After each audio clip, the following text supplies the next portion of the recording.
I didn't see that one coming. This is the last time we're ever going to be doing this. It's completely unexpected. I mean, I audibly gasped. And then, no!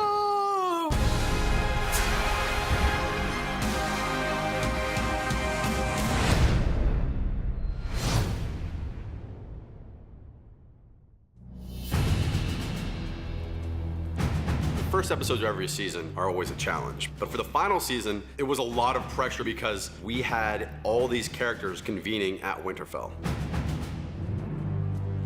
We thought the arrival was a way to capture what was at stake for Dany and for Jon, for Arya on the ground, and for Tyrion and Varys, and Grey Worm and Missandei on horseback. Everybody has a slightly different take on what's happening here. Background!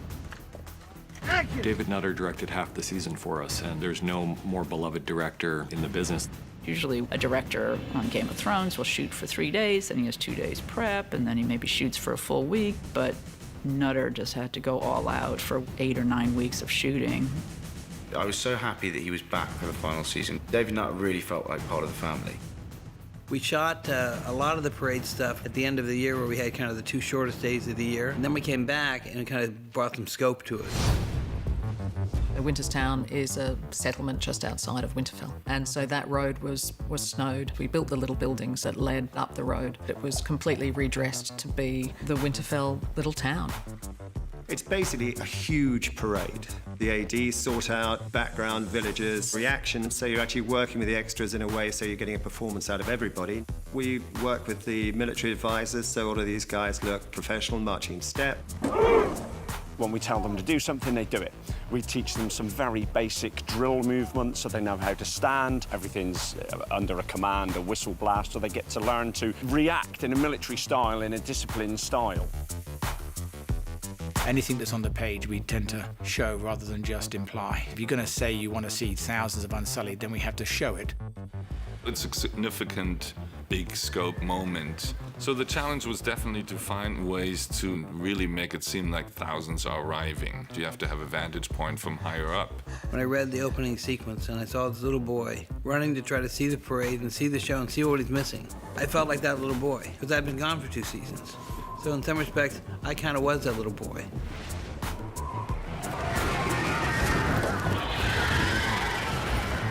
Daenerys arrives and immediately Sansa wants to make it very clear that she runs this shit.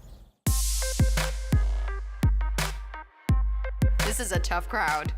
I think Jon knows Sansa well enough now that when it comes to Dany, he knows he's going to have some difficulty. Jon is in love with her, has bent the knee, he's got googly eyes on, he's got like beer goggles on. I basically sat down with Sophie and told her, you have to remember one thing. This is your house. Queen Daenerys of House Targaryen. Thank you for inviting us into your home, Lady Stark. The North is as beautiful as your brother claimed. As are you. You're meeting the family. You want to do well. You want them to like you, goddammit. And, you're met with a stony, stoic silence. It's not a comfortable homecoming, no.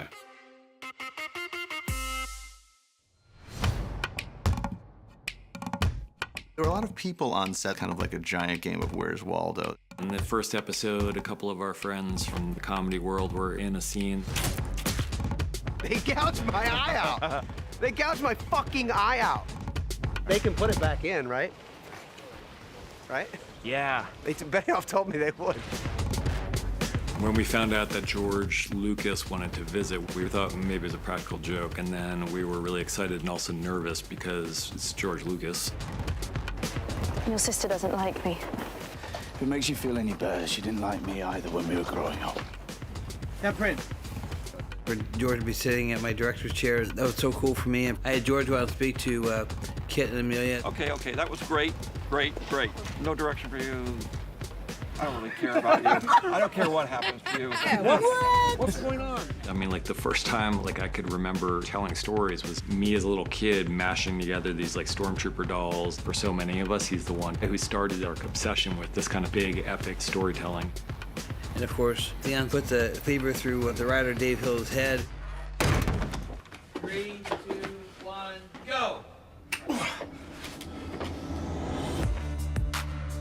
I very much learned the lesson that sometimes when you write 2 words, that you then create so much work for everyone involved.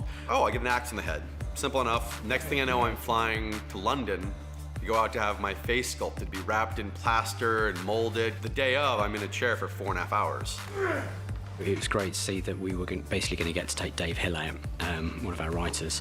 It's quite nice to be able to kill fellow crew members off in the nicest kind of way. Having to go and be the one who gives the performance is so much more difficult than I imagined. And I was just trying desperately not to screw it up. And I did the first time. And then the second time got it right. And board.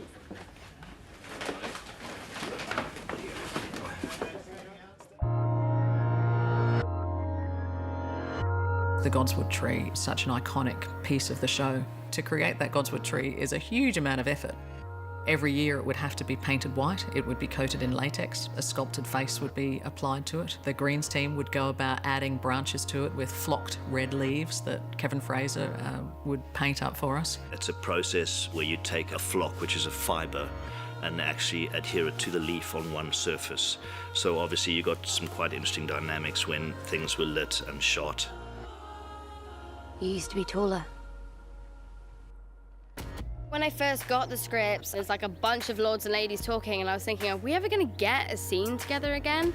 And then finally got to that scene, and I was just beaming. The really spooky thing was turning around and seeing her for the first time. And what I wanted to try and get was this kind of punch to the gut of literally turning around and seeing time having passed. You still have the sword? Needle. Needle. The most amazing thing happened. I just didn't have to do anything. Because you had 2 actors who hadn't worked together since season 1 to get a chance to show pure, true love.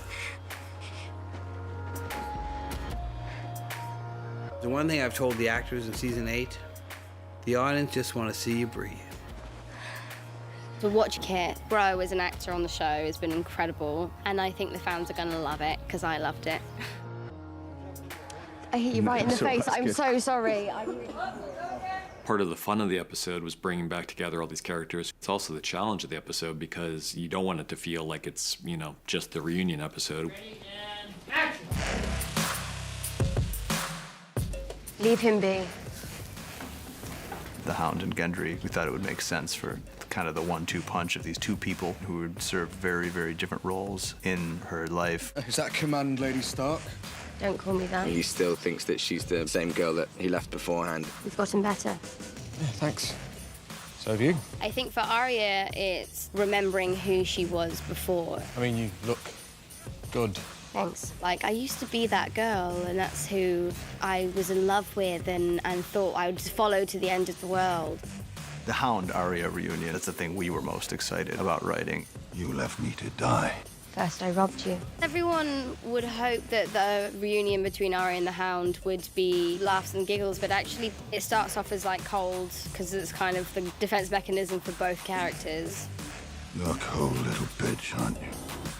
Guess that's why you're still alive. There's also Tyrion and Sansa. There's something between Tyrion and Sansa that you can't quite put your finger on, because they're... You left me, and then you know what happened to me, and I know what happened to you. Apologies for leaving like that. Yes, it was a bit hard to explain why my wife fled moments after the king's murder. It's tricky with them. They have to watch their words around each other, but at the end of the day, she does trust him.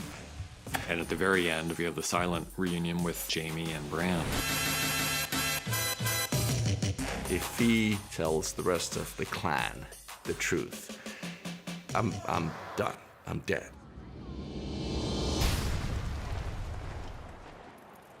To me, I wanted to make sure that with respect to people getting back together again, those all had their credence and importance, but also I didn't want the audience to forget the fact that the impending doom was coming.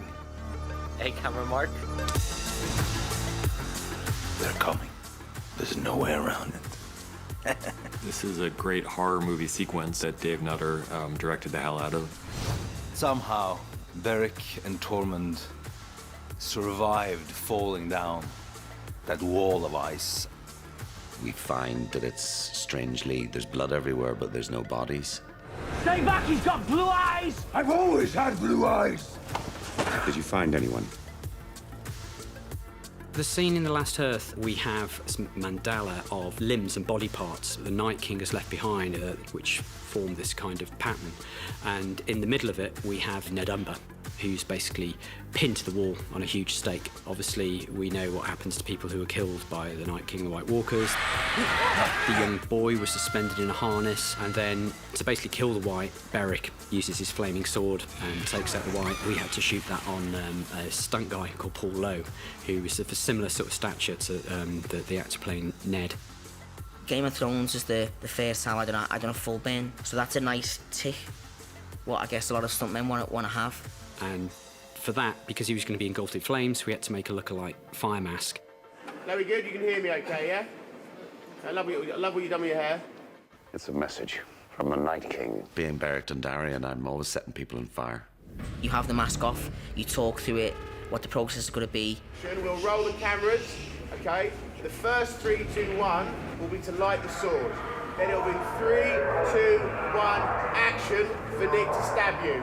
You lift your arm up to stab on 3, okay?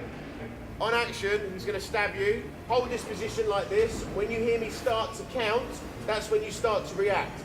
You then have to go and do it. They'll gel you, they'll spit you, and they'll light you.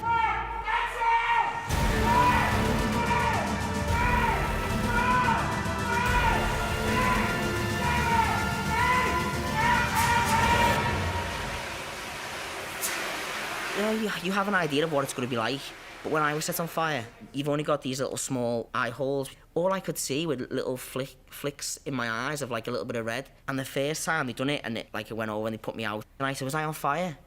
And he said, yeah, it was massive.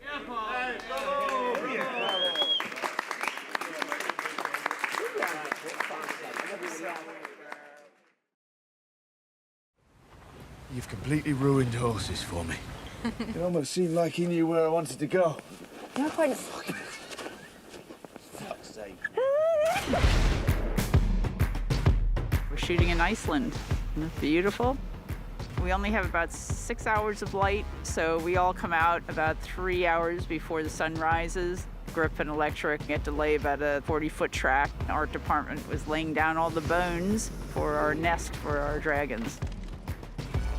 Some of those locales in Iceland are so breathtaking that real environments just help the actors so much. So if it's Kit and Amelia walking past a frozen river in Iceland and they're shivering, that's real. Yeah, this fire lady, dragon mama, is not used to the cold. No problem. I can stand in snow all day. I just loved I could go there with Amelia. I got to show this thing that's been such a large part of the Thrones world for me. I got to show her Iceland. Magic dragon ride. I like it. It's just felt like the magic carpet ride. We're just sort of playing Tig and the dragons. It's beautiful. We were lucky to get a great day of aerial photography in Iceland with a helicopter shooting these most beautiful river canyons with beautiful snow coverage. And then where they land was meant to be a very pristine and gorgeous location as well. Dan and David said, maybe can we have a waterfall here? So we went all the way to Iceland, to this beautiful canyon, and then we end up adding a massive waterfall later on in post because it still wasn't quite spectacular. Oh. Let's roll, please. Rolling. I think the actual dragon ride was like, yeah, it's one bit where you've got to convey your love for each other and you're in a green box on a buck. So much of what we're doing now requires robotics. We'll start with previs, and in order to then shoot it, we'll go onto a green screen stage with a motion base, which is kind of like a mechanical bull, only in this case it's got a dragon's butt on top of it. And then the cameras are swinging around on a 3D controlled wire rig programmed to match the previs. Don't know how to ride a dragon! Buck work is not easy. I think what sums up the buck for me was there was a bit where John almost falls off the dragon, swings round really violently like this, and my right ball got trapped and I didn't have time to say stop. And I was being swung round. In my head, I thought this is how it ends. On this buck, swinging me round by my testicles, literally.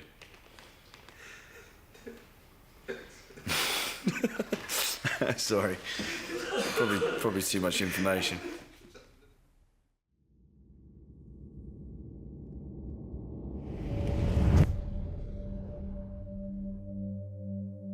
It's just way too much to take.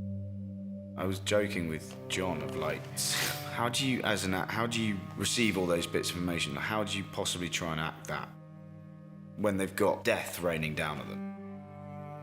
And suddenly he finds out the truth about his life, that he's not a bastard, that everything he's lived by is not the case. And on top of that, that his new